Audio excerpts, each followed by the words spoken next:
Mga kabarangay, maraming bagay at pangyayari sa buhay natin na akala natin ay handa na tayong lumagay sa tahimik. Yung bumuo ng pamilya kasama ng taong pinakamamahal mo.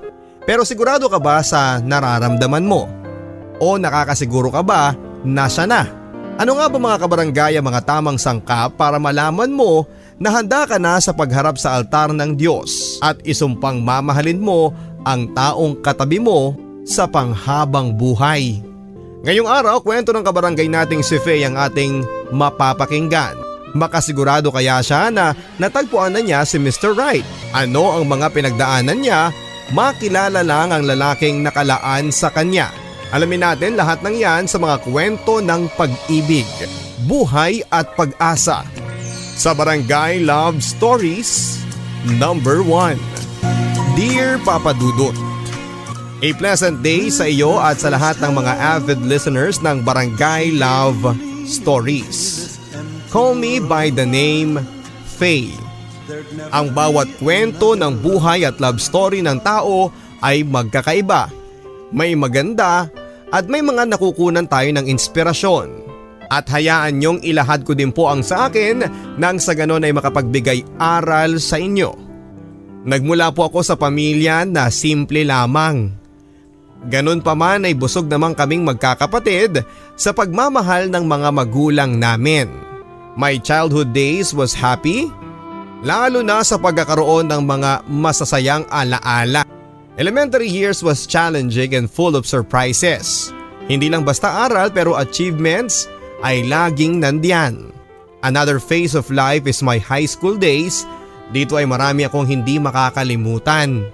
Sa isang Catholic private school ako sa Cagayan Valley nag-aral. When I was in freshman, I started gaining friends at dito din ay napasali ako sa isang choral group. Since elementary kasi ay hilig ko na ang pagkanta at sumali na rin sa iba't ibang competition. Kaya naman nang may audition ay pumila ako at pinalad namang mapasali sa isang grupo. Happy ako joining the choral family.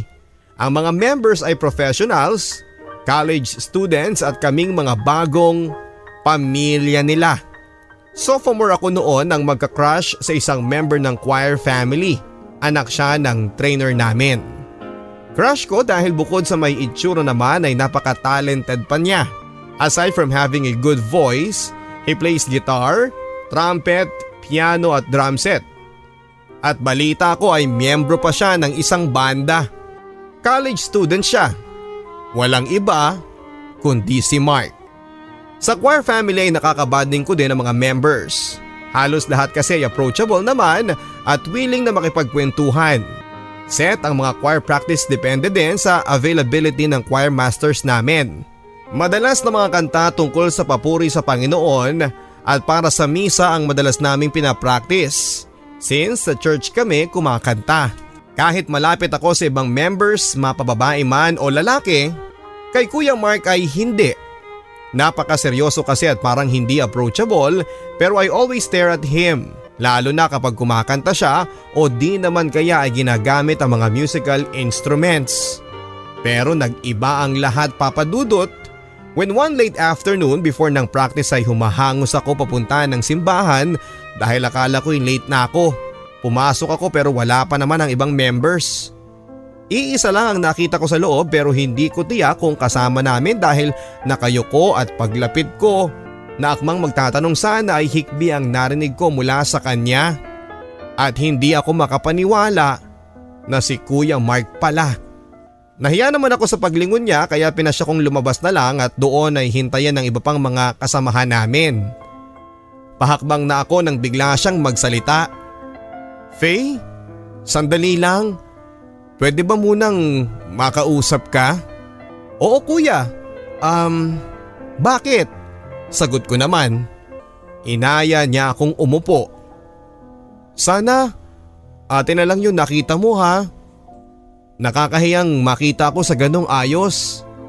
Okay lang naman yun kuya eh. Lahat naman yata umiiyak. Sabi ko. Hindi yun para insultuhin siya o ano paman, gusto ko lang na medyo ngumiti naman siya dahil napakaseryoso talaga niya ng mga oras na yon. Hindi na nga ako lumabas pa para doon na lang kami maghintay ng mga kasama namin. Doon nagsimula Papa Dudut na tuwing may practice kami ay nauuna na itong buwabate at madalas na makipagkwentuhan. Napon ako din na hindi naman pala siya laging seryoso dahil ngumingiti din pala siya. Noon din ay natanong ko kung bakit nga ba nakita ko siya ng ganong ayos. Ang sagot niya, failed na naman kasi ang love life ko eh. Pangatlong beses na. Naku naman kuya, hindi pa katapusan ng mundo. Marami ka pa diyang makikilala. Yung masigit sa kanya. Ngumiti siya at sabay sabing, ewan ko lang Faye, pero siguro nga, may darating din. Naging magkaibigan kami ni Kuya Mark Papa Dudut. Habang tumatagal ay mas nagiging palagay ako sa kanya. Tinuring niya ako na parang younger sister niya. Nagkwekwentuhan tungkol sa pag-aaral namin, sa pamilya, mga interes sa buhay, mga kaibigan at kung minsan ay sa buhay pag-ibig. Nasa junior high school na ako noon nang may magparamdam na manligaw. Ang isang schoolmate ko walang iba kundi si Paul. Senior student siya. Halos araw-araw ay nagpapaabot ng sulat si Paul pero nahihiya naman akong lapitan. Pero ang mas nakakatuwa ay ang nag-aabot ng mga sulat niya. Ang best friend niya na crush ko. Namin ang mga kaibigan ko, pati ng gay friends ko. Ang isa pang suitor ay si Jet, dati naming kapitbahay na lumuwas ng Maynila at doon nag-aral. At doon na rin nakapagtrabaho. Mabait si Jet, gwapo at masipag. Gaya ni Paul ay sulat din siya manligaw. Ang una niyang sulat ay sa school pa naka-address, kaya nagulat din ako nang ipatawag ako sa principal's office at sinabing may sulat akong dumating. Pero hindi naman nakalagay ang pangalan ng sender. Nalaman ko na lang nang nabasa ko ang kabuuan ng sulat niya. Summer vacation noon nang umuwi siya at madalas na napupunta sa bahay. Kung saan ang punta namin ng mga friends ko, sumasama din siya. Pero noon naman ay wala siyang nabanggit tungkol sa panliligaw at dinaan na lang niya sa pagsulat sa akin. Maraming buwan din ang dumaan. Patuloy silang dalawa sa panliligaw sa akin. Pero wala pa talaga akong masagot sa kanila Papa Dudut. Hindi naman sila nakakasagabal sa pag-aaral ko. Sadya lamang na hindi ko pa kayang pumasok sa isang relasyon. Sa choir family namin ay naging mas malapit ang loob ko kay Kuya Mark. Ang inakala ko noon ay hindi ko siya madaling makakasundo pero nagkamali ako sapagkat magaan ang loob ko sa kanya. Maliban sa madalas kong kakwentuhan at kasama tuwing may choir practice, sinusundo na rin niya ako sa bahay papunta sa church kasama ang ibang mga kasamahan namin. At pagkatapos naman ay ihahatid din pauwi. Kung weekend naman ay magkakasama ang grupo, treat ng snacks o kaya naman ay sama-samang magbanding at nagluluto ng mga pagkain at hindi mawawala ang kantahan, mapa-videoke man o gamit ang mga musical instruments. Ang best friend kong si May ay minsang nagtanong sa akin, "Friend, may girlfriend ba si Kuya Mark?" Ang alam ko wala na friend eh. Maang nasagot ko sa kanya. Kaya naman pala eh. Pansin ko iba ang titig sa'yo kapag may practice tayo o kahit pa magkakasama tayo. Hindi tipong younger sister ang tingin sa'yo eh. Kasunod ng malakas niyang tawa. Ikaw talaga friend oh. Kuya natin yun oh. At kahit pa alam mong crush ko yung tao, walang kahulugan yun. Magkaibigan lang talaga kami at imposible ang sinasabi mo. Nakangiting sagot ko sa kanya. Hindi pa rin tumigil si Paul at si Jet sa panunuyo sa akin. Si Paul ang mas nagkakaroon ng pagkakataon na makilala pa ako ng lubusan dahil nga sa classmate ko siya at medyo hindi nahihiyang lapitan ako at kausapin. Samantalang si Jet naman ay wala ring sawa sa pagpapadala ng mga sulat. Minsan pagkatapos ng choir practice na napakalakas ng ulan, nagulat ako dahil nandun si Paul sa labas. Katabi ko lang si Kuya Mark at palabas na kami. "Faye, hintay na lang nating medyo tumila ang ulan para maihatid ka namin." "O sige kuya, malakas pa naman eh. Excuse lang munang sandali ha, nandiyan kasi si Paul eh, kakausapin ko lang." Kilala ni Kuya Mark si Paul dahil na ikukwento ko naman ito sa kanya. Pinuntahan ko ang kinakaroonan niya. "O Paul, bakit ka nandito? Malakas ang ulan na." "Faye, Pwede bang ako na maghatid sa'yo pa uwi? Ha ihahatid na kasi ako ng mga kasamahan ko eh. Okay lang naman ako eh. Thank you. Siguro sa susunod na lang. Naunawaan naman niya kaya madali siya nagpaalam. Ganoon lagi ang ginagawa niya pag may practice kami. Naghihintay para saglit na makausap ako o maihatid. Napansin naman ni Kuya Mark. Nagulat ako isang gabi bago magsimula ang choir practice namin nang tanungin niya ako. Faye, kayo na ba ni Paul? Tumawa ako. O bakit ka tumatawa? Bakit? Naikwento ko na ba na kami na kuya? Kasi pansin ko lang na palagi kanyang sinusundo eh. Hindi pa kuya, nanliligaw pa lang siya. Gusto raw niya kasing mas mapalapit sa akin eh. Ganun ba? Di mamaya pagkatapos ng practice siya muna maghahatid sa'yo pa uwi. May practice din kasi ang banda after nito kaya hindi ka na muna namin maihahatid. Natapos nga ang practice at agad-agad na siyang umalis pero nakita ko pang kinausap niya sa labas si Paul. Habang nasa daan kami ni Paul ay tinanong niya ako, malapit kayo nung Mark no? Kinausap ako kanina, ang sabi niya ihatid daw kita ng maayos. May tama din yata yung lalaking yun sa'yo. Hindi naman, ganun lang talaga yun. Nasanay na kasi na palagi kaming magkasama at inaalala kami lagi na mga kasama niya sa choir na babae. Kaya sinisigurado na maayos kaming makakauwi. Parang pamilya lang. Gano'n naman kami sa grupo eh. Inalam din niya kung ano nga ba ang estado ng panliligaw niya. Kung may pag-asa ba siya o may maaasahan. Tinapat ko naman siya na dalawa lang silang nanliligaw sa akin. Pero hindi ko pa masasagot ang katanungan niya. At kung mahihintay lang niya na maging handa ang puso ko. Bagay na naunawaan naman niya.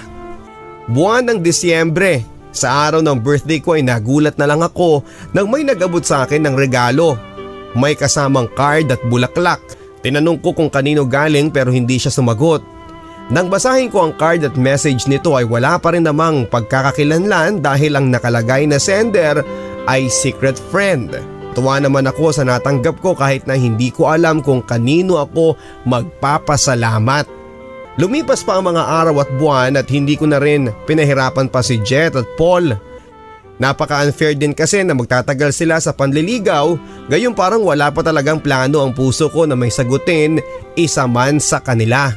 Senior high school ako noon at ang mga nakagawian ng choir family ay ganun pa rin. Mas naging matatag palalo ang samahan. Mas maraming mga bonding moments at fulfillment ang grupo dahil nakikilala na kami hindi lang sa lugar namin kundi sa iba't ibang lugar. Kakauwi ko pa lang isang hapon galing ng school nang may iabot ang co-member ko sa choir na sulat. Tinanong ko kung kanino galing pero hindi naman ako sinagot. Sa pagbukas ko ng liham ay napakapamilyar ng sulat kamay. Ang nagbigay din ng card noong kaarawan ko at mas nagulat ako sa nilalaman ng sulat. At kung sino ang sender, walang iba kundi si Kuya Mark. Ang liham niya ay ang tunay nitong nararamdaman para sa akin. Nakusang umusbong at pilit man niyang pigilan ay hindi niya talaga kayang itago pa. Kaya naman naisipan niyang isulat ito at ganito ang mga nilalaman. To you, Faye. Matagal na ring panahon na magkaibigan tayo at natutuwa ako kung papaano mo ko ituring. Pero nahihirapan akong sabihin sa iyo ng personal ang tunay kong nararamdaman na umusbong na lamang mula nang maging malapit ako sa iyo. Maraming beses kong gustong ipagtapat pero nauunahan ako ng hiya.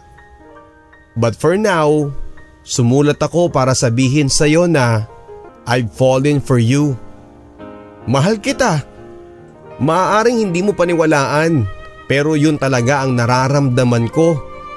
Sana hindi ka magalit sa nabasa mo at sana maunawaan mo ang nararamdaman ko.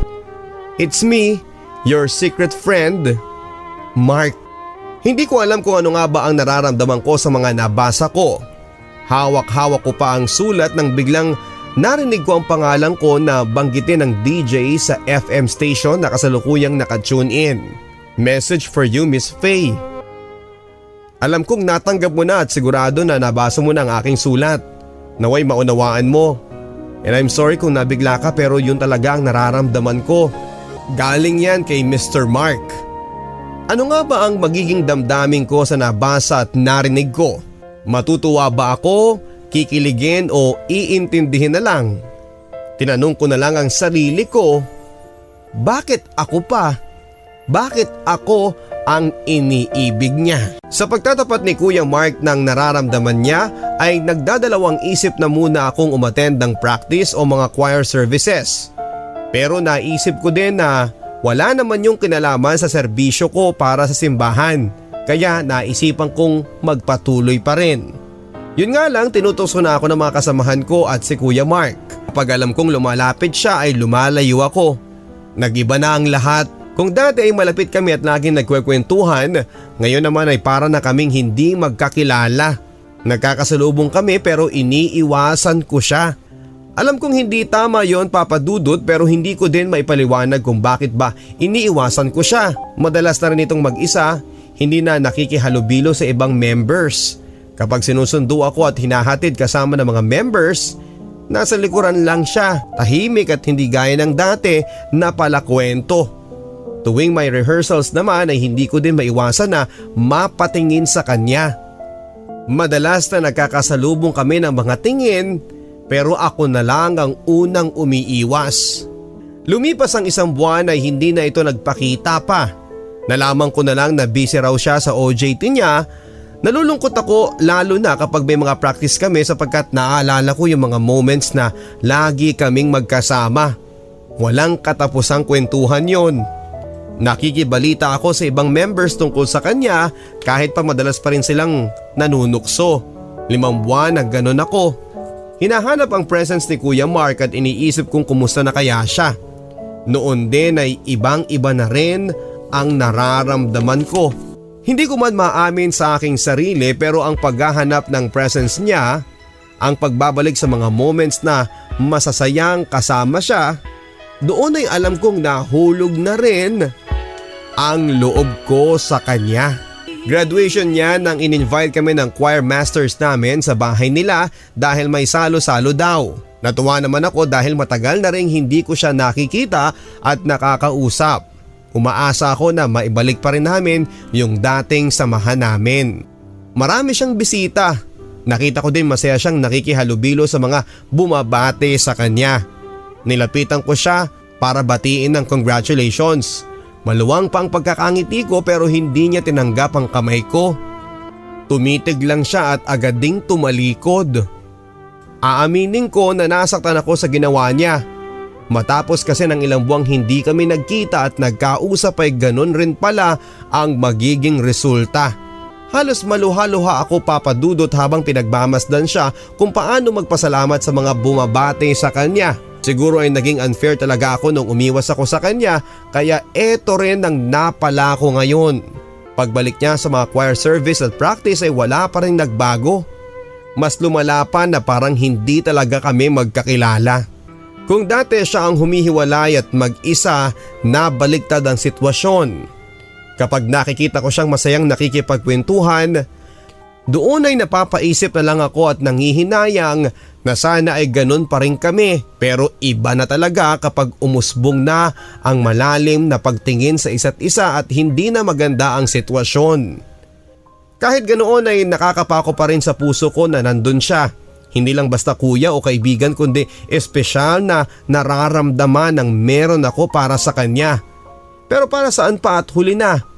Noon siya ang nagtapat ng nararamdaman niya, binaliwala ako at iniwasan. Pero sa pagkawala ng presence niya, ay doon ko naman siya na-miss at nabuhay din ang pareho niyang nararamdaman sa akin. Kung bakit handa na ako ay saka naman na parang wala na ang lahat. Kaya tuwing napapatugtog ang kantang Muntik na Kitang Minahal ni Carol Banawa, bumubuhos ang luha ko. Affected sa message ng kanta at naaalala ko ang mga pinagsamahan namin at kung paano nga ba umusbong ang kakaibang damdamin ko para sa kanya.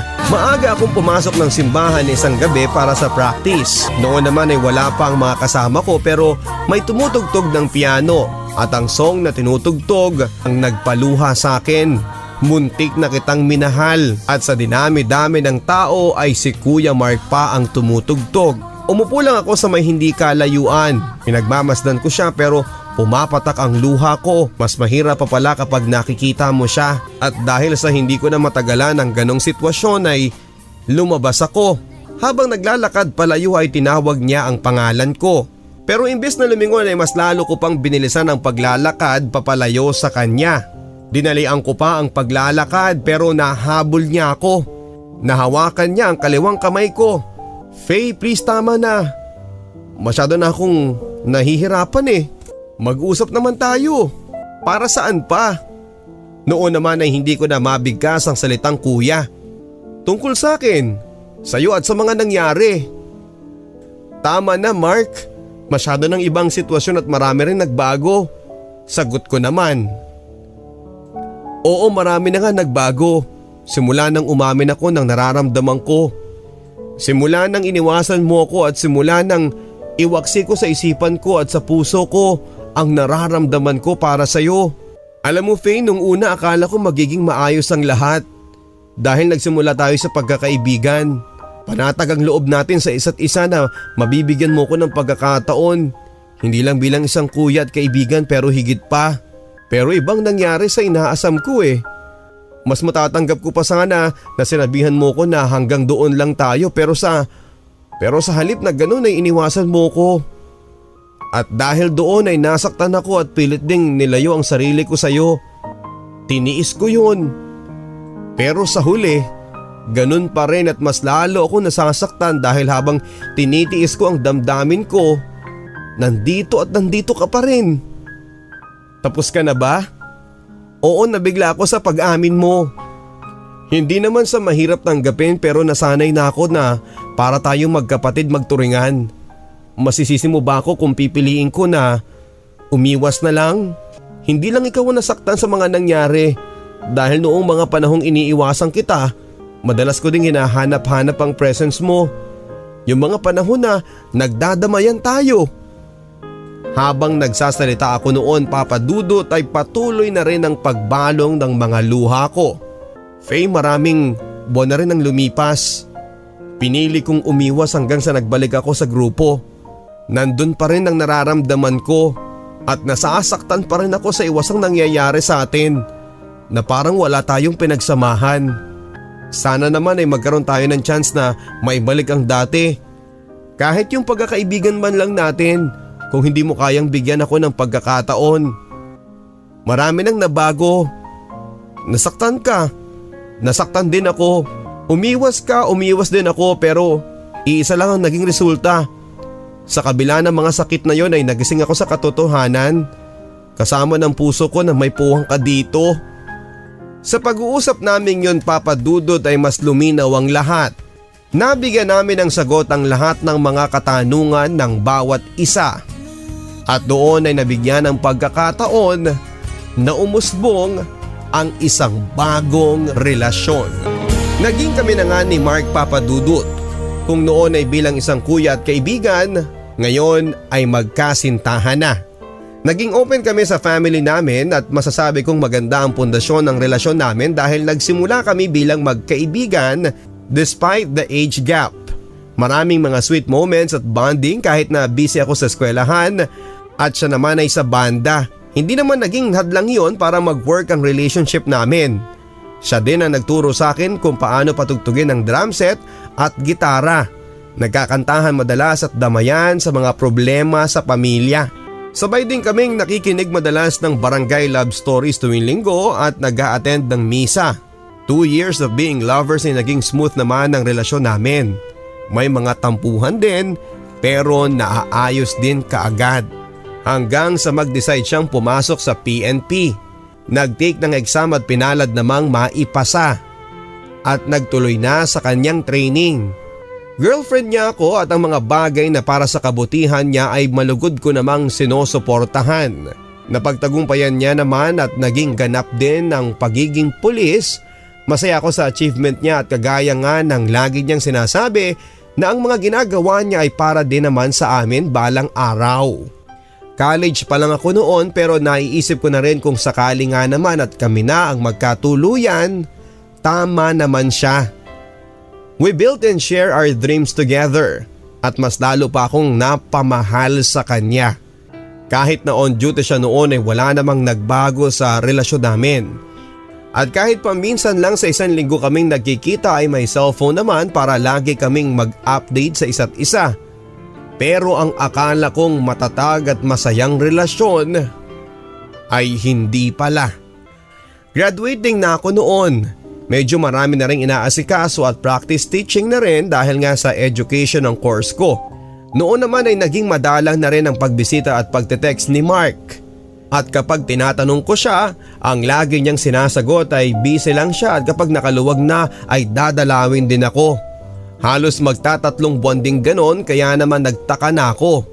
2 to 3 hours lang naman ang biyahe pa uwi sa kanila kaya nang magka-oras ako ay pinuntahan ko siya. Nagulat siya sa pagkikita namin ni walang ngiti ako nasilayan sa mukha niya. Samantalang matagal ding hindi kami nagkita. "Oh Faye, bakit ka narito? Hindi ba sabi ko sa'yo akong pupunta sa'yo kapag hindi na ako busy?" "Mark, dinalaw kita kasi gusto kitang makita." "Pero parang galit ka pa yata na dinalaw kita." Naging madalian lang ang pag-uusap naming yon dahil may turnover ceremony raw. Kaya sinabi niyang hindi na niya ako makakausap pa ng matagal. Naintindihan ko naman at nagpaalam na ako. Nangako naman siyang uuwi kapag nakaluwag na sa oras niya. Pero lumipas na ang 1 buwan at hindi talaga ito umuwi pa. Hindi na rin ma-reach ang cellphone niya at halos hindi na rin ako makapag-focus sa pag-aaral ko. Kaya isa lang ang naisip kong gawin. Naglakas loob akong pumunta sa bahay nila at doon nga ay nabigla ako at nasaktan sa sinagot nila. May girlfriend na raw ito at engaged na. Paanong nangyari yon ako ang GF niya? At kailan pa? Tanong ko na lang sa isipan ko. Umuwi akong matamlay at walang tigil sa pag-iyak. Tinatanong ang sarili ko kung ano ba ang nangyari. Bakit hindi man lang niya sinabi ng harapan? Ano bang naging pagkukulang ko at bakit itinapon na lang niya ang halos 6 na taon namin pinagsamahan at ang mga pangarap namin sa hinaharap? Walang kasing sakit ang mga nalaman ko, Papa Dudut. Hindi ko alam kung papaano ko tatanggapin ang lahat. Mabuti na lamang at nandyan ang pamilya ko na inunawa ang mga pinagdadaanan ko. Walang personal closure between us. Kaya naman sa pagdaan ng mga araw ay pinilit ko na lang na unti-unting tanggapin ang lahat. Masakit pero hindi nga siguro kami ang nakatakda. Nabalitaan ko na lamang na kinasal na nga siya. Hindi pa man lubusang naghihilom ang sugat ko dahil unang pag-ibig ko siya. Umasa na lang ako na balang araw ay mawala na rin ang sakit at kung may hinanakit man ay mapatawad ko at makalimutan. Pagkatapos ng 1 buwan ay bigla na lang itong nagpakita at pumunta sa bahay. Hindi siya pinatuloy ng mga magulang ko dahil alam nila ang pinagdaanan namin. Pero ako na rin ang nakiusap na hayaan na lang si Mark. Bago pa man ito nakapagsalita ay isang malakas na sampal sa pisngin niya ang ginawa ko. Hindi naman siya natinag. Yumuko na lang. "Bakit ka pa pumunta rito? Nangyari nga ang lahat nang hindi ka nagpapakita, hindi ba? Ano pa bang kailangan mo?" "Sorry Faye. Naduwag lang akong humarap sa iyo at ipagtapat ang lahat." "Naduwag? Pero hindi mo naisip ang mararamdaman ko kung gaano kasakit ang mga nangyari." "Oo. Naging maganda ang relasyon natin pero dumating sa puntong nakakilala ko ng babae na naging sandalang ko. Na nakapalagayan ko ng loob at halos mapunan niya ang mga oras na wala ka sa tabi ko. Dahil doon ay unti-unting nawala ang pagmamahal ko sa iyo at sa kanya ko na ibaling. Nasaktan ako sa mga narinig ko mula sa kanya. Nandun na sana ang proseso ng pagtanggap at paglimot pero para akong binuhusan ng asido na lalong nagpasakit sa nararamdaman ko. Sa pag-uusap namin yun ay humingi siya ng tawad at sana daw pagdating ng araw ay makakatagpo din ako ng taong sadyang nilaan ng Diyos para sa akin at sa huli ay magiging masaya ako. Yun na rin ang naging huling pagkikita namin. At umasa akong sa huli ay matutunan ko ding limutin ang mga nangyari. Nakagraduate ako ng college na halos limot na rin ang hapdi at sakit na dinulot ng una kong pag-ibig sa pagdamay ng aking pamilya at mga kaibigan. Natanggap kaagad ako sa pagtuturo sa isang Catholic private school at pinala din kaagad na maipasa ang licensure examination for teachers. Naging abala ako sa pagtuturo. Paminsan-minsan nakakasama pa rin sa choral group. Hindi ko din namalaya ng panahon. Halos magtatatlong taon na rin pala pagkatapos ng pagkabigo ko sa pag-ibig. Nagpasalamat din ako sa Diyos at hindi niya ako pinabayaan. Bagkos ay ginabayan niya ako at tinuruan kung papaano magpatawad. Namatay noon ang lolo ko sa father's side nang maging mas madalas ang communication namin ng pinsan kong si Kuya Jomar. Isa siyang sundalo na nakadestino sa Visayas. Matagal na panahon na rin kaming hindi nagkikita, kung susumahin siguro ay mga 6 na taon na rin. Pero kahit na ganoon ay hindi naman nawawala ang communication namin kahit madalang pa ito. Close kami ni Kuya Jomar, panganay na anak ng kapatid ng papa ko. Nang dahil sa hindi nga ito makauwi para sa lolo namin, sa akin niya pinagkatiwalang ipangalan ng perang ipapadala niya para sa lolo namin. Nang makuha ko na nga ito ay agad na tinawagan ko siya pero out of reach ang number niya. Ilang beses ko ding sinubukan pero wala pa rin. Inabot ng sunod na gabi bago siya nakapag-message muli pero iba ang number na gamit niya. Baka kako nagpalit ng number. Nag-reply naman ako at sinabing nakuha ko na nga ang naibigay niya, ang perang naipadala niya. Hinintay ko ang reply niya pero wala naman, kaya naisipan kong ako na lang ang tumawag sa kanya. Masaya pa nga akong bumati sa kanya pero ibang tao ang nakasagot. Boses din ng lalaki. Umano'y wala daw doon ang pangalan na nabanggit ko. Sinagot ko naman siya na sa number na ito huling nag-message sa akin ang pinsan ko. Pero ang sabi ng nasa kabilang linya ay hindi daw niya kilala ang hinahanap ko at agad na in-end ang call ko. Kahit na medyo nainis ako sa pagsagot niya, ay nagawa ko pa ring mag-send ng message at humingi ng paumanhin sa storbo at pagkakamali. Pero maging sa reply niya ay suplado pa rin ang ka-text ko. Hindi ako tumatanggap ng sorry, reply niya. Sa isip ko noon, Papa Dudut, ay napaka-antipati ko naman at akala mo kung sino ang nag-reply sa akin. 2 araw ang lumipas ay nakatanggap ako ng 50 missed calls sa parehong number. Sa pagkakataong yun ay sadyang hindi ko sinagot ang tawag niya dahil sa sobrang inis sa naunang pakikipag-text ko sa kanya. At dahil nga sa hindi ko sinasagot ay nag-message ito pero ang pinsan ko daw ang tumatawag. Nakigamit lang daw siya ng cellphone dahil sa hindi inaasahang masira ang sipin niya. Pagkabasa ko ng message na yun ay agad din itong tumawag. Sinagot ko naman at agad itong humingi ng dispensa dahil hindi ako naabisuhan noong una na nakigamit lang siya ng cellphone. Matawa pa siyang sinabi na hindi talaga nila makikilala ang palayaw na sinabi ko sa nakausap ko. Tumawa na lang din ako at sinabing, "Hay naku kuya, napakasuplado naman ng taong may-ari ng cellphone na yan.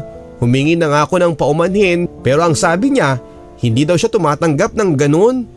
Ang yabang-yabang lang eh. Pasensya ka na pinsan pero mabait yon. At saka normal na sinasabi niya sa hukbo namin yung hindi siya tumatanggap ng sorry. Senior ko yun." "Ah, kaya pala masungit eh, matanda na." "Hindi pinsan, senior ko lang yon, nauna sa akin sa serbisyo. At kung hindi ako nagkakamali, nakita mo na rin siya. 6 years ago nang sumama siyang magbakasyon dyan sa atin." Nagulat din ako sa mga sinabi niya pero hindi ko na rin matandaan pa dahil matagal na kasi yon. Katatapos ko palang magsulat ng lesson plan isang gabi nang may nag-message sa akin. Mula yon sa number na ginamit ng pinsan ko. Pero hindi si pinsan ang nag-message kundi ang mismong may-ari. "Magandang gabi. Pasensya ka na nga pala sa akin last time. Humihingi ako ng paumanhin." "Salamat." Nag-reply naman ako sa kanya. "Hindi rin po ako tumatanggap ng sorry." At ang reply niya sa akin ay isang nakangiting emoticon. Isang linggo pa ang dumaan nang nag-message siyang muli sa isang forwarded quote na medyo nakarelate naman ako kaya nag-reply din ako sa kanya. Naging madalas ang pagte-text niya, Papa Dudut. Lalo na kung gabi dahil free time daw nila yon. Siya si John at malapit siya sa pinsan ko na buddy niya. Para na rin daw magkapatid ang kanilang turingan. Paidlip na ako isang gabi dahil sa pagod sa school nang biglang mag-ring ang cellphone ko. Tinignan ko kung sino ang tumatawag, si John pala. Sinagot ko naman. Good evening. Nakakaabala ba ako? Hindi naman. Bakit ka napatawag? Makikipagkwentuhan sana ako kung okay lang. Ganun ba? Okay lang, medyo pagod ako pero kaya pa naman. Teacher ka na nga pala naikwento sa akin ni Buddy. Parang kailan lang nung unang nagbakasyon ako dyan sa inyo. High school ka pa lang noon. Oo, sa awa naman ng Diyos. Sabi nga din ni Kuya nakapagbakasyon ka na raw dito pero pasensya ka na dyan. Hindi na kita matandaan Inabot kami ng halos 30 minuto sa pag-uusap at halos gabi-gabing ganon ang sitwasyon namin. Masaya naman siyang kausap at may sense of humor kasi akala ko noon ay may pagkasuplado pero okay din pala lalo na sa pakikipagkwentuhan. Napapangiti ako sa mga message niya at laging nagpapaalala ng mga meal times at kinukumusta ako sa araw ko. Sa halos 6 na buwan na gano'n ang sitwasyon ay nasasanay na ako pero may isang pagkakataon na makausap ko ang pinsan ko. Hindi ko naiwasang tanungin ito kung may kasintahan na ba si John. Natawa pa ito at bakit daw parang pareho lang kami ni John ng tanong sa kanya. Samantalang alam daw niya na walang patid ng text at tawagan namin. Ang sagot sa akin ng pinsan ko, oo, meron daw pero 4 na taon na ang nakakaraan. Pagkatapos noon ay wala na raw siyang nakita o naipakilala sa kanya o balita man lang. Tinanong pa ako kung bakit ko tinanong. Sinabi ko na lang na wala lang, hindi kasi kami nakakapagkwentuhan ng ganyan Ay sus pinsan, baka naman iba na yan ha? Pareho ng kay sir tanong ng tanong tungkol sa iyo Ayaw naman kitang pangunahan kaya minsan hinahayaan ko na lang at sinasabing ikaw na mismo ang tanungin. Ganon na nga ang nangyari Papa Dudut. Nakakapagkwentuhan kami tungkol sa pamilya namin at trabaho at sa buhay pag-ibig. Tugma naman ang naikwento niya sa akin sa naikwento ng pinsan ko na hindi ko din lubos na pinaniwalaan dahil kalakip ng uniforme nila ang sabing babaero daw ang mga sundalo at kadalasan ay maraming anak. Naikwento rin niya ang mga nagdaang pag-ibig nito at relasyon na hindi rin nagtagumpay sa kadahilan ng kahit na nandun daw ang pagmamahal pero mas madalas daw na unang nawawala ang pangunawa sa kanya at tiwala lalo na sa trabaho niya. Pero habang tumatagal Papa Dudut ay mas lalo akong nakadama ng ibang pakiramdam dahil na rin sa kakaiba nitong dating sa akin. Lalo na yung pagiging concern niya, masarap kausap at malambing ang boses. Doon ako mas naniwala na ang mga Ilonggo ay mga malalambing. Hanggang sa humingi siya ng pagkakataon para daw ligawan ako. Kahit sa text man lang at call muna. Hindi naman ako tumanggi dahil gusto ko din naman siyang mas makilala pa at nabuksan na rin ang puso kong minsang nasugatan. Maliban sa communication sa cellphone ay naging paraan din niya sa panliligaw ang magpadala ng sulat, regalo at pagpapadala ng bulaklak sa express delivery. Natuwa naman ako sa mga ginagawa niya at kahit hindi pa talaga kami nagkikita ng personal ay iba ang naging tibok ng puso ko. Napamahal din ako sa kanya kahit na hindi ko pa man siya nakikita habang nanliligaw.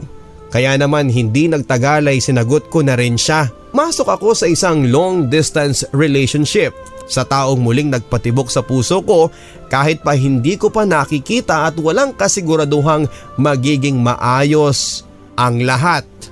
Unang buwan naming magkasintahan ay pinasya kong padalhan siya ng aking litrato na siya namang labis na kinatuwa niya.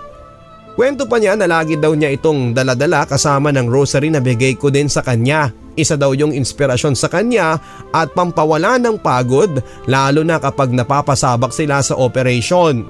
Lalo pa akong napamahal sa kanya. Ang mga bagay na ginagawa niya noong nanliligaw pa ay doble pa nang maging magkasintahan kami.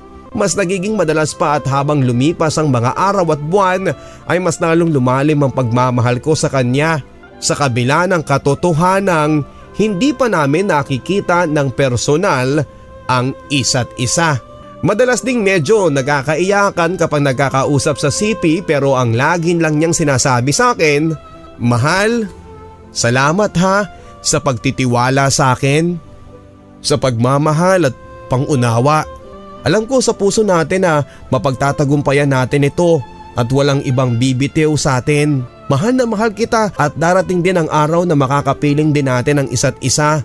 Manalig lang tayo sa Panginoon. At alam ko na hindi niya tayo bibiguin at masabi ko sa iyo ng buong puso ang pasasalamat na dumating ka sa buhay ko." Ang mga kataganyang yan ang naging sandalan ko para pagtibayan ang relasyon namin. Kahit may mga pagkakataon din na gusto ko na siyang isuko dahil iniisip ko na baka nga walang patutunguhan ng relasyon namin. Pero mas matimbang pa rin talaga ang pagmamahal ko sa kanya at ang pananalig sa Panginoon na mabigyan ng pagkakataon na maging matagumpay ang aming relasyon. 1 taon na buhat nang sagutin ko siya at naging magkasintahan kami. Nalungkot ako paggising ko dahil wala itong message o tangkang tawag. Nasanay na rin kasi ako na paggising ko ay may mga messages siya at tawag na kumukumpleto sa araw ko. Sa isip ko, hindi niya yata naalala ang 1-year anniversary namin. Pero nandun din ang pangunawa na baka nga mahalaga din ang ginagawa niya lalo na sa klase ng trabaho niya. Kaya inisip ko na maghintay na lamang, mahaba pa naman ang araw na yon. Sabi ko na lang sa aking sarili. Araw yon ng Sabado pero pumunta ako ng school dahil may faculty meeting kami. Natapos na lang ay wala pa rin siyang pagpaparamdam. Kaya sa pag-aalala ko ay ako na mismo ang tumawag kahit pa napadami na rin ang message na napadala ko sa kanya. Out of reach ang number niya. Sinubukan ko ng maraming beses at nagbaka sakali pero ganun pa rin. Laking pagtataka ko dahil kapag may mga lakad naman patungkol sa trabaho niya ay nagsasabi ito, "Nakauwi na ako ng bahay at hindi mapakali." Ano kayang nangyari sa kanya? Maya-maya pa ay tumunog ang cellphone ko at nakahinga ako ng maluwag nang makita ko sa screen ang pangalan niya. Masaya ang tinig niya at bumati pa ng happy first anniversary. Ang pag-aalala ko at tampo ay nawala lahat pero mas nagulat ako sa sumunod na mga sinabi niya. "Mahal, ilang oras bang biyahe papunta sa place ninyo galing sa Tuguegarao Airport?" "Ha? Ano bang sinasabi mo, mahal? Nandito ako ngayon sa Tuguegarao. Huwag ka ngang magbiro ng ganyan." Pero hindi ako nagbibiro. Maaga pa ako umalis sa Iloilo. Tapos nag-connecting flight ako sa Manila papunta dyan sa Tuguegarao. Kaya nga sinadya kong i-off ang cellphone ko para surpresahin ka kahit na alam ko mag-aalala ka. Pero kapalit naman nun magkikita tayo finally. Gulat na gulat ako sa mga sinabi niya, Papa Dudut, at hindi talaga ako makapaniwala. Sinabi ko sa kanyang 2 oras pa naman bago makarating sa amin.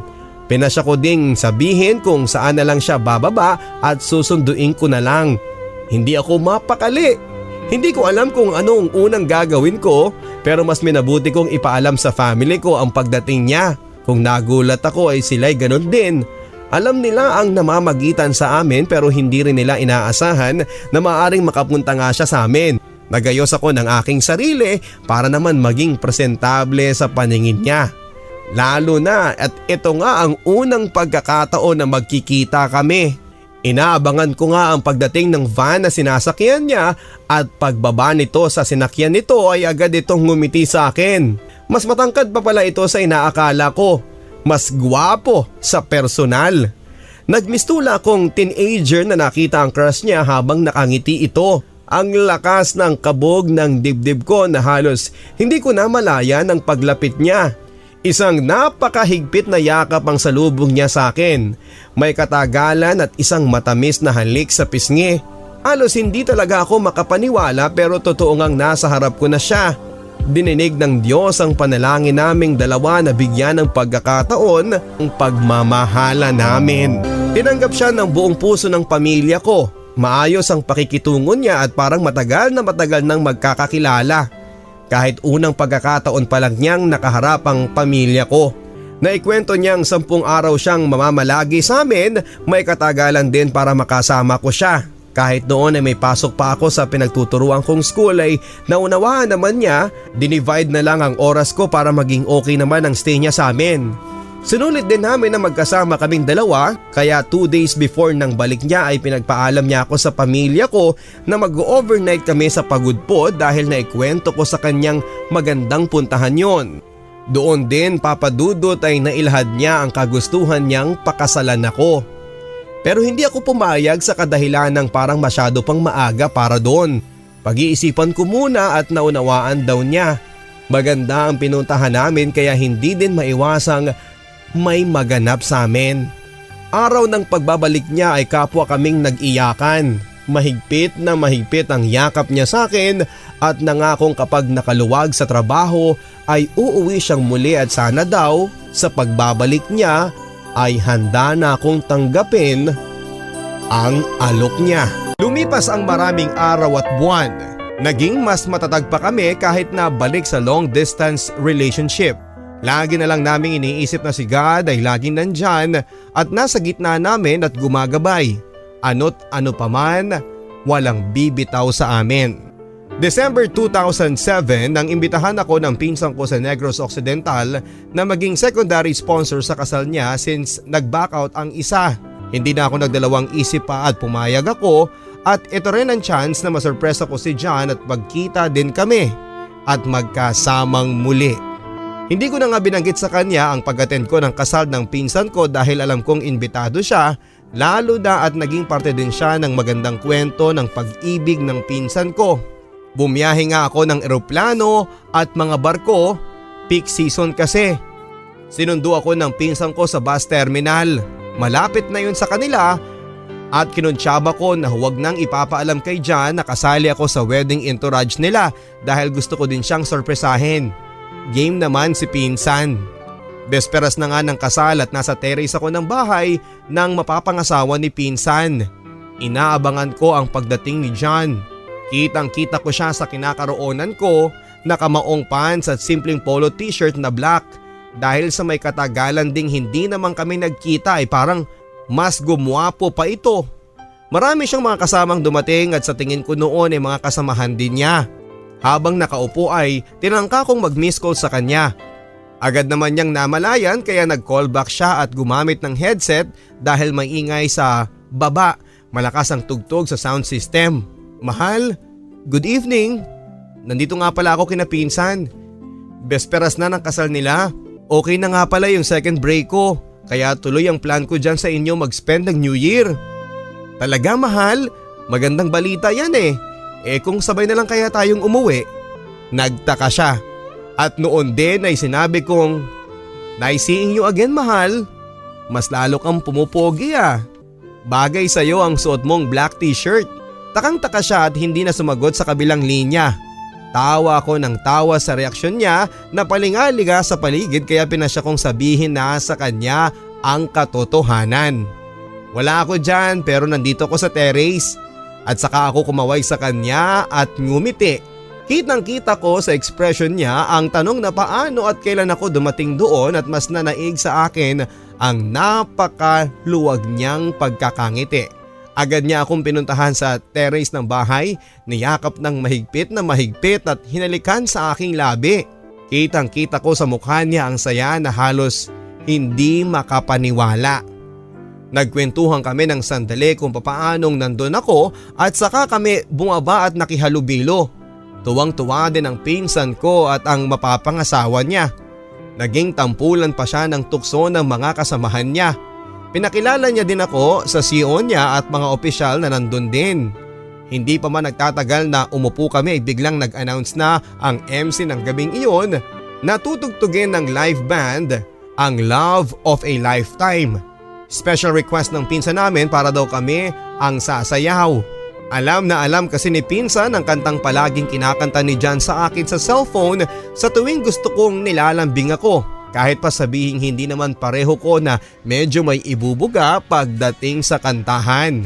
Kinikilig ako kapag kinakanta niya yon sa akin at nagpapawala din ng madalas na stress at pagod. Sumayaw nga kami papadudot na pakiramdam ko kaming dalawa lang ang nandun. Araw ng kasal, Bago ang bridal entourage, malambing na lumapit sa akin si John. Mahal? Nagtatampo ako kasi dapat tayong dalawa na lang ang magkapareha. Naku mahal, mas okay na ring hindi. May pamahiin kasi na hindi dapat nagkakapareha sa kasal ang mga magkasintahan kasi baka daw hindi magkatuluyan. Tumawa na lang siya.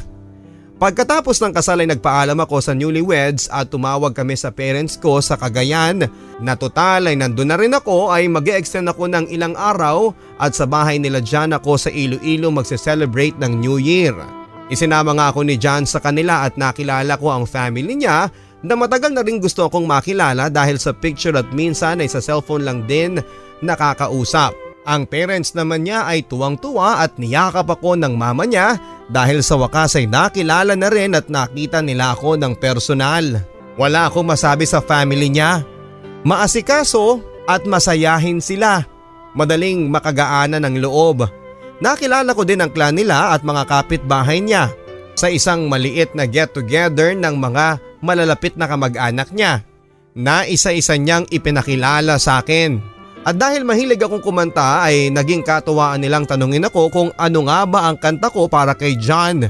Natuwa naman ako sa tanong nila kaya imbes na sumagot ay kinuha ko ang songbook at in-enter ang song na How Did You Know? Hiyawan silang lahat at dagli ay natahimik hanggang matapos ang kanta.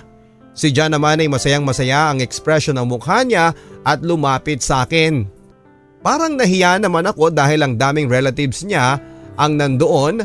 Hawak-hawak niya ang kamay ko at halos maluhaluhang ganito ang kanyang sinabi. Minsan ko na ring natanong ka tungkol dito pero nabigo ako. Sana naman mahal sa pagkakataong ito, tanggapin mo na. At nilabas niya ang isang singsing mula sa bulsa ng pantalon niya at buong pusong sinabing, Mahal, pakasal ka na sa akin. Hindi ko masagot agad pero sa dulo ng isip ko at ang dikta ng puso ko ay oo. Tahimik na tahimik ang relatives niya at halos mabingi naman ako matapos kong sagutin siya ng oo dahil napakalakas ng ingay nila sa tuwa. Kami naman ni John ay natahimik na lang at nagyakapan at lumapit kami sa parents niya. Kinausap kami at pinag-usapan kung kailan sila tutungong Cagayan para maipaalam sa parents ko at formal na mahingi ang kamay ko. After ng break niya ay pinakiusapan pa ako magstay muna kahit 3 days pa at sasama ako sa batalyon nila bago ako umuwi ng Cagayan. Pumayag naman ako at dito ay nakita ko ang setup ng buhay sa kampo. Madalas din na naglalambing siya na wag na lang daw akong umuwi. Gusto ko din naman na magstay na rin sa tabi niya pero kailangan ko munang umuwi para tapusin ang school year sa pinagtuturoan kong eskwelahan para maging maayos ang exit ko. Naintindihan naman niya at konting buwan na lang din naman ay magiging maayos din ang lahat. Masakit man papadudot ay kailangan na naming maghiwalay muli. Baon pa rin ang pag-asa na sa susunod na magkakasama kami ay panghabang buhay na. Mulo ang luha niya at halos hindi niya mabitawan ang kamay ko na mag-check-in ako sa airport. Masakit din sa akin dahil nasanay akong may katagalan din kaming magkasama at halos noon ay pawang isang pangarap at panaginip lang kung magkikita ba kami at magkakasama. Buwan ng Pebrero nang matuklasan kong nagdadalang tao ako. May halong kaba sa dibdib kung kanino ko ba unang ipagtatapat kung sa parents ko ba o sa kanya. Pero mas pinili ko munang i-open sa parents ko. Hindi na sila nagtaka pa pero ang tanong nila ay kung pananagutan ba. Nawala ang takot ko sa pangunguna ng mga magulang ko. At agad ko ding tinawagan si John. Nahalata niya kaagad na matamlay ang boses ko kaya nagtanong siya. Mahal? May problema ba? Matamlay yata ang boses mo. Sinagot ko naman siya ng congratulations daddy ka na. Halos mabingi naman ako sa lakas ng boses niya sa pagsasabing, Talaga mahal? Totoo ba yan sinasabi mo? Salamat sa Panginoon. Dininig mo ang dasal ko. Nagtaka din ako papadudot at pinaliwanag niya kung bakit ganon siya kaligaya. Ang sabi niya tuwing nakakatulog ako ng mahimbing noong magkasama kami, bukod sa paghalik ay pinagmamasdan niya ang mukha ko. Hinahaplos ang mahaba kong buhok at palagi niyang Hinahaplos ang tiyan ko at kinakausap ang Diyos na sana raw ay hindi na ako umalis sa tabi niya at hiniling niyang magbunga ang pagmamahala namin. Para magkapiling na kami. Nasurpresa ako sa mga pinagtapat niya at inisip ang senseridad niya sa akin sa pagmamahala namin. Nagpapadala din siya ng pera para may pampacheck up daw ako. Humingi naman siya ng sorry dahil hindi pa ako masamahan lagi sa check up ko. Kinukumusta ako lagi at ang pagbubuntis ko kung may mga vitamins ba ako at kung maselan ba ang paglilihi ko. Halatang halata na excited na siyang maging daddy. First week ng May nga ay dumating siya kasama ng parents niya at masayang masaya kaagad na hinalikan ako at niyakap. Pati ang tiyan ko noon na malaki na rin. Pinag-usapan ng parents namin ang details ng aming kasal, kasabay din ang paghingi niya ng sorry sa mga magulang ko dahil nauna pa raw ang pagbubuntis kesa sa kasal. Medyo natagalan din ang pagkuha ng marriage license namin, kinailangan kasing kumuha pa siya ng Senomar. Ganun pa man ay kinasal din kami ng August 28, 2008. Kahit malaki-malaki na ang tiyan ko, it's all worth it dahil magiging isa na rin kami sa wakas sa mata ng Diyos at sa mata ng tao. Binayaan kami ni God ng isang baby boy, Papa Dudut. Sa ngayon ay maglilimang taon na ang marriage namin and still counting more and more years of being together. Napunong-puno ng tiwala, pagmamahal at pangunawa sa isa't isa. Magkaiba man tayo ng kwentong pag-ibig, sa love story ko naman ay natutunan ko na ang happiness natin ay hindi lang basta destined para sa atin. Nandun pa rin yung effort at choice para makamtan ito. Ang long distance affair ay nagpapatotoo na mapagtatagumpayan ng dalawang taong tunay na nagmamahalan. Ang distance at time basta nandoon ang pagmamahal at ang mga kalakip nitong tiwala, pangunawa, katatagan at senseridad. Higit sa lahat ay pananalig natin at hindi pagbitiw sa Panginoon na siyang gumagabay sa atin sa bawat pahina ng ating buhay. Maraming salamat sa iyo, Papa Dudut, for reading my story. More power sa iyong programa. Gumagalang at nagpapasalamat ang inyong kabarangay, Faith. Maraming salamat, Faye, sa pagiging parte ng programang ito. Sabi ng marami, mahirap daw pumasok sa tinatawag nilang LDR, pero sa huling bahagi ng ating kwento, napatunayan mo, Faye, na mainam na dahilan ng pagmamahal para patunayang pwede naman pala yung long distance relationship. Nakakatuwa na sa tamang paghihintay ay makakamit din ng sinuman ang kanilang pinapangarap na makatuluyan. At tulad ng sinabi mo, basta nandoon ang pagmamahal at ang mga kalakip nitong tiwala, pangunawa, katatagan at senseridad ay huwag ka lang ding mainip at dapat maging maingat ka lang sa pagpili. Para sa inyong mga barangay love stories, maaari po kayong magpadala sa bls971@yahoo.com. Follow me on Twitter at Papa Dudut. Maraming salamat Luzon, Visayas at Mindanao sa pagtutok sa mga kwento ng pag-ibig, buhay at pag-asa sa Barangay Love Stories nationwide. #1 pa.